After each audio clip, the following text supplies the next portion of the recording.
kristal logam.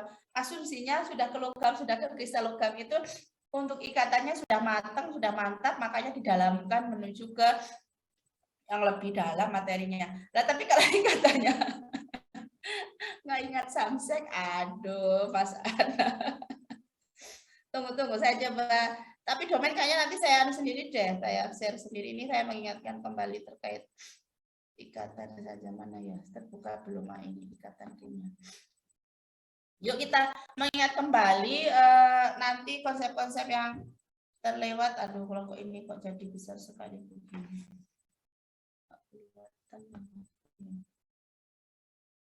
Kamu on cam atau tidak, saya tidak tahu. Intinya saya akan menjelaskan saja. Tunggu, ini kok nggak mau mengecil dia. Belum kelihatan lagi. Oke dia.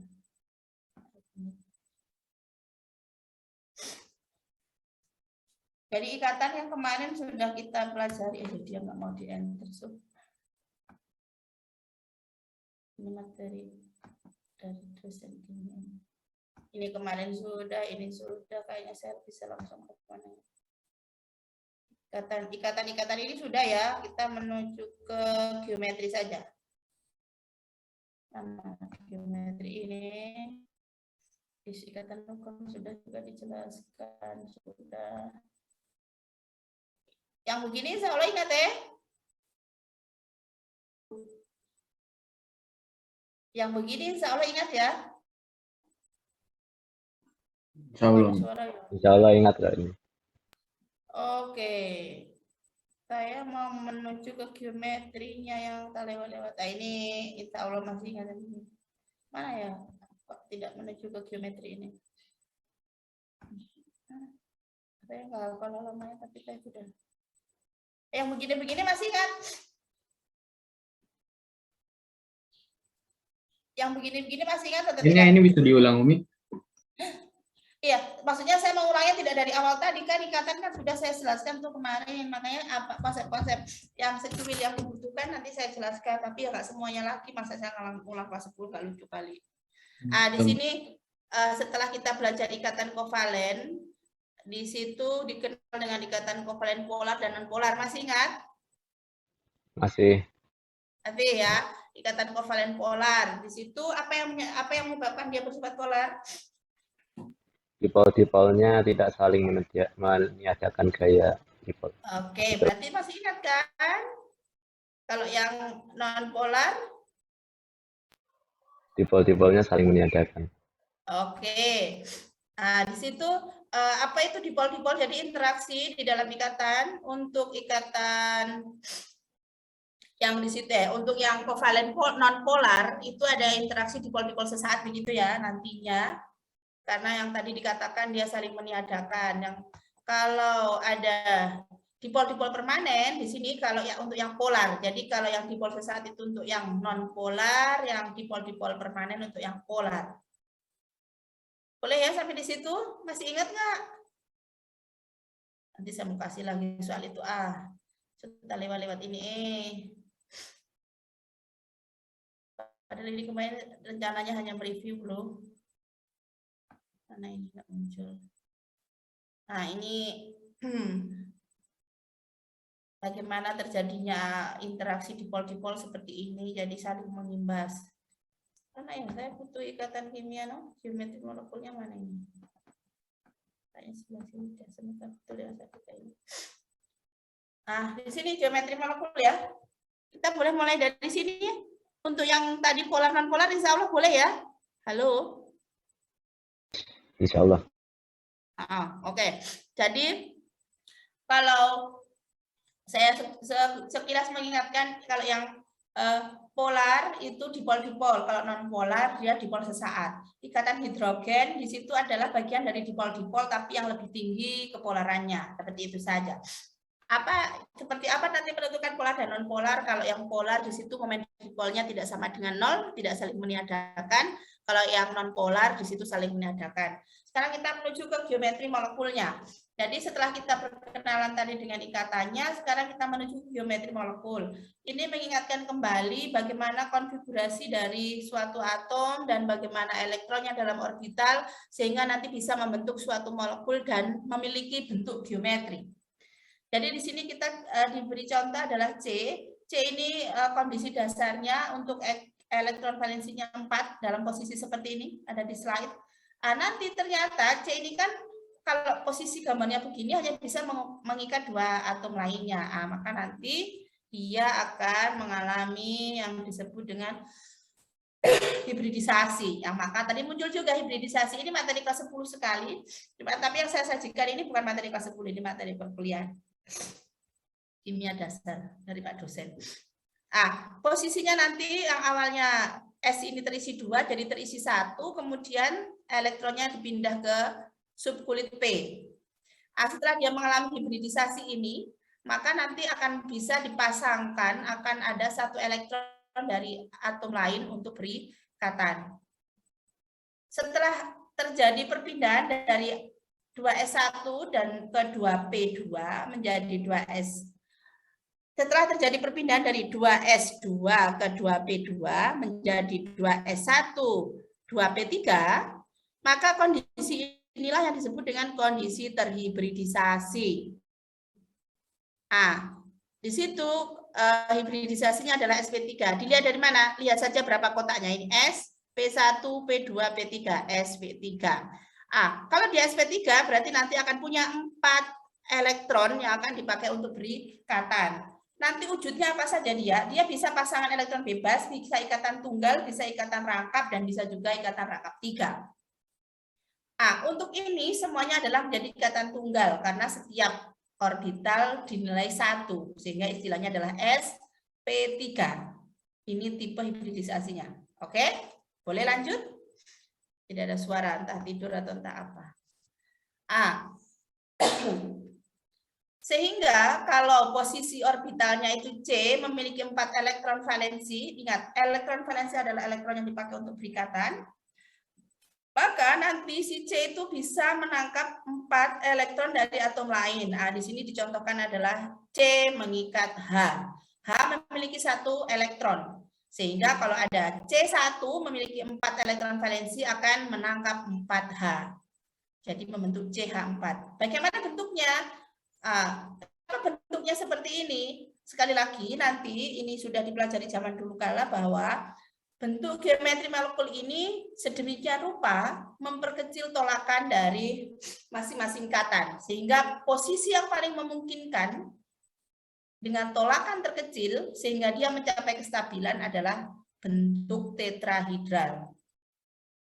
Tetrahedral itu kalau kamu gambarkan seperti ceker ayam berada atasnya. Kalau ceker ayam saja kan segitiga piramida. Dan ini C ke H sebanyak 4 ini setiap sudutnya C ke H ini adalah 109. Itu adalah geometri yang pertama. Kalau saya ngomong dan kamu bingung silakan bertanya karena saya share screen, kamu tidur, kamu hilang atau kamu kemanapun saya nggak ngerti.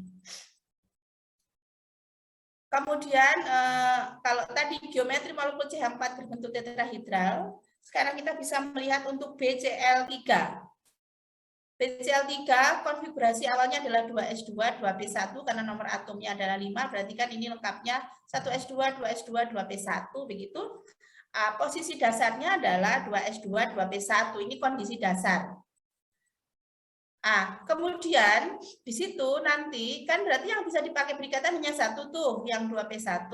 Kemudian dia mengalami hibridisasi. Hibridisasi dari subkulit S ke subkulit P. 1 elektron dari subkulit S ini akan pindah ke subkulit P, sehingga nanti dia akan memiliki 3 elektron valensi yang bisa dipakai untuk berikatan. Karena memiliki 3 elektron valensi yang bisa dipakai untuk berikatan, maka di situ tipe hibridisasinya adalah sp2. Bagaimana gambarnya? Sekali lagi, setiap bentuk geometri pada faktanya itu adalah ikhtiar dari kesetimbangan atom dalam ikatannya untuk memperkecil tolakan ya. Jadi seperti apa dia menjadi stabil? Seperti ini. Jadi kondisi yang paling stabil untuk B yang mengikat 3 elektron dari atom A lain bentuknya adalah seperti ini, yaitu segitiga datar atau planar, yang mana sudutnya adalah 120. Kenapa 120? Karena dia membagi sama rata. Yang diikatkan sama tuh, sehingga sudutnya sama. Bentuk molekul senyawa BCl3 adalah segitiga planar simetris dan ketiga sudut ikatannya adalah sama. Ini contohnya. Ya. Apa yang penting yang perlu diingat di sini? Satu, kamu tahu membuat konfigurasi elektron valensinya seperti apa, keadaan dasar, keadaan hibridisasi, baru ke bentuknya. Selanjutnya, mana tadi? Ini dia. Ini adalah contohnya PCl5. Semoga tidak terlewat ya, enggak. Ini PCl5 dengan cara yang sama, nanti ditentukan dulu P di situ memiliki nomor atom 7, berarti di situ 15 ya P ya. N7 NP 15 285. 285 itu berarti di situ di 3S2 dengan 3P 3. Karena di situ S-nya sudah full, dia bisa mengalami hibridisasi masuk ke subkulit yang lain di kulit ketiga, yaitu subkulit D. Sehingga nanti akan terisi subkulit S, P, dan D di kulit ketiganya. Kalau di situ terisi satu-satu, maka yang muncul adalah di situ 3S1, 3B3, dan 3D1. Di sini kalau ditentukan tipe hibridisasinya adalah apa, Anas? Karena nggak ada yang on cam. Hai Anas. Anas anak soleh, apakah masih ada di situ? Apa Nas? Kan yang 2 tadi sudah dikasih contoh tuh, penentuan hibridisasinya tipenya apa. Sekarang dengan cara yang sama, ada geometrinya seperti ini, kira-kira tipe hibridisasinya apa? Yuk, capcus secara cepat adalah cukup dilihat ikatannya. Jadi apa?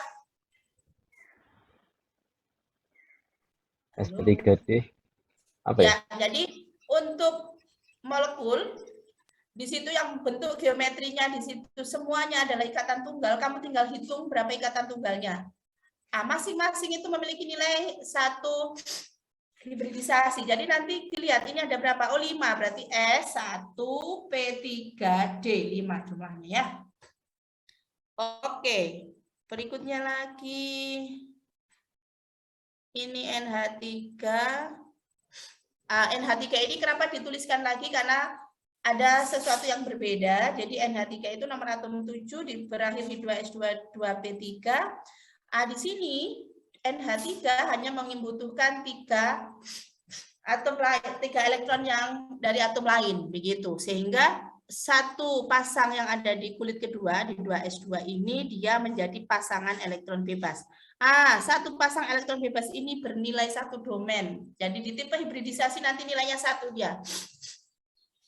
Sehingga munculnya setelah dia mengalami, jadi keadaan dasar dan keadaan hibridisasi dari NH3 ini sama.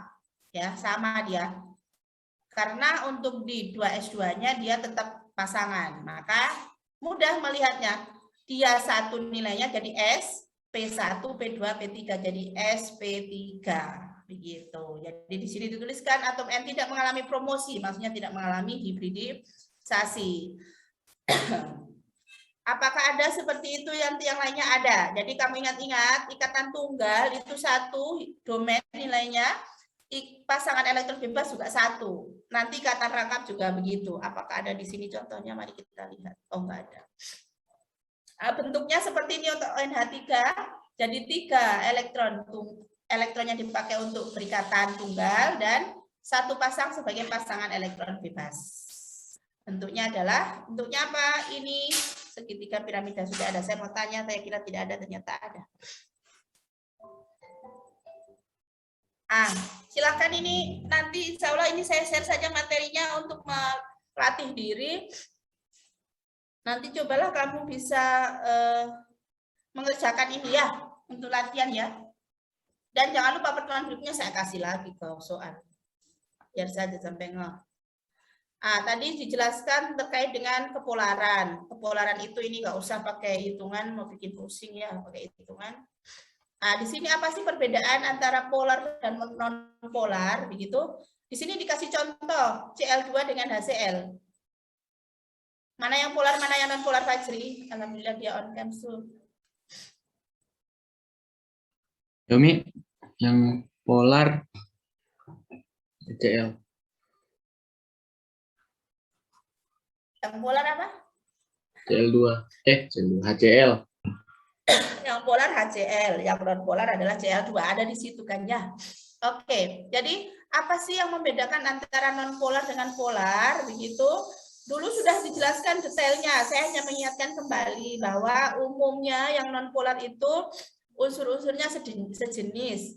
Beda keelektronegatifannya 0. Jadi kalau sejenis ini kan hilang ya. Momen dipolnya 0, itu menyebabkan dia bersifat non polar. Yang HCl biasanya unsur-unsurnya tidak sejenis. Nilai beda keelektronegatifannya lebih besar dari 0. Demikian juga momen dipolnya lebih besar dari 0. Sehingga dia bersifat polar. Jadi kondisi-kondisi polar dan non-polar ini pada intinya maunya adalah untuk mencapai kestabilan yang paling nyaman dari masing-masing atom untuk berikatan. Oke ya, ini perbedaan antara yang non-polar dengan yang polar.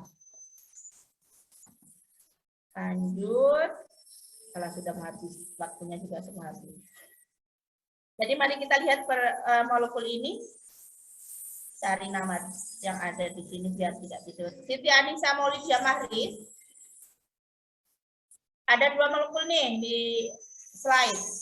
Mana yang polar dan mana yang non polar? Apa yang menyebabkan dia polar dan non polar? Yang polar ini NH3, yang non polar CH4. Oke, kenapa kira-kira? Yang CH4 non polar karena apa? Istilahnya kayak dia ditariknya sama nih. Jadi kanan ada, kiri atas bawah. Kalau NH3 tidak, di bagian atasnya tidak. Apa ya istilahnya? Oke, Kucuk jawabannya. Mungkin ada yang masih mau menambahkan Alia Lovely?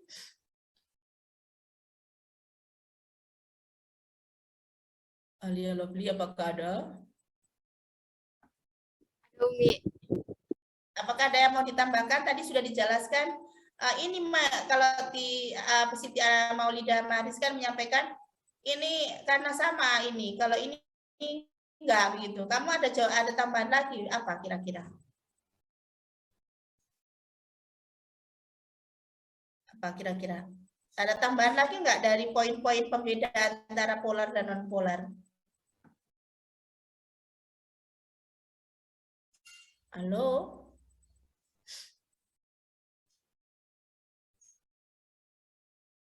Ya sudah, Muhammad Nur Quraisy saja Jo, karena sudah diam dia. Ya, Umi. Tidak itu. Apa coba? Apa sih menurut Nur Quraisy ini pembeda dari kedua ini? Kenapa CH4 ini non polar dan NH3 ini polar? Kalau yang polar itu molekulnya itu apa? Simetris begitu, Umi. Jadi Yang apa itu, polar atau non polar? Yang non polar, Umi. Oke.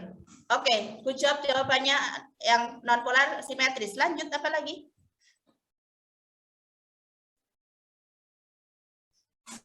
Apa? Hai.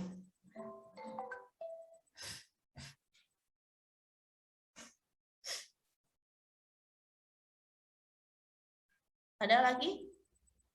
Kira-kira Quraisy? Hanya simetris dan tidak simetris? Ada tambahan lain dari teman-teman?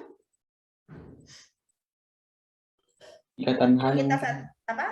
Yuk kita satu-satu kita kupas. Jadi, oke, yang pertama tadi C itu Mi yang diikat sama tuh, ada H, hanya sama 4 ikat. Kalau di NH3 itu ada 3 diikat H, tapi ada pasangan elektron bebas, begitu ya. Jadi CH4 ini simetris. Sementara NH3 enggak tuh. Kemudian dari momen dipolnya, ini kan nanti momen dipol itu dari yang elektropositif ke elektronegatif ya. Jadi dari H ke C. Semua menuju ke pusat. Maka momen dipolnya akan sama dengan 0. Sementara untuk yang NH3 ini dari H ke N, AN ini ada yang keluar ke pasangan elektron bebas, maka nanti dia momen dipolnya tidak akan sama dengan 0. Kemudian nanti kalau di dalam soalnya ini misalkan dipaketkan CH4 dengan CH3Cl, walaupun C ini yang diikat 4, hanya 3 Cl-nya 1, maka nanti di sini sudah bukan lagi jadi senyawa yang non polar ya. Halo? Iya, Boleh, boleh? boleh, Mi. Kalau CH2Cl2, Mi, berarti polar. CH2Cl2. Berarti nanti di situ arahnya bisa menghilangkan. Kalau dia saling meniadakan, maka momen dipolnya akan sama dengan 0. Kalau momen dipolnya 0, dia bisa jadi non polar. Tapi kalau di situ masih ada perbedaan keelektronegatifan, maka dia jadi polar. Begitu. Selanjutnya lanjut lagi.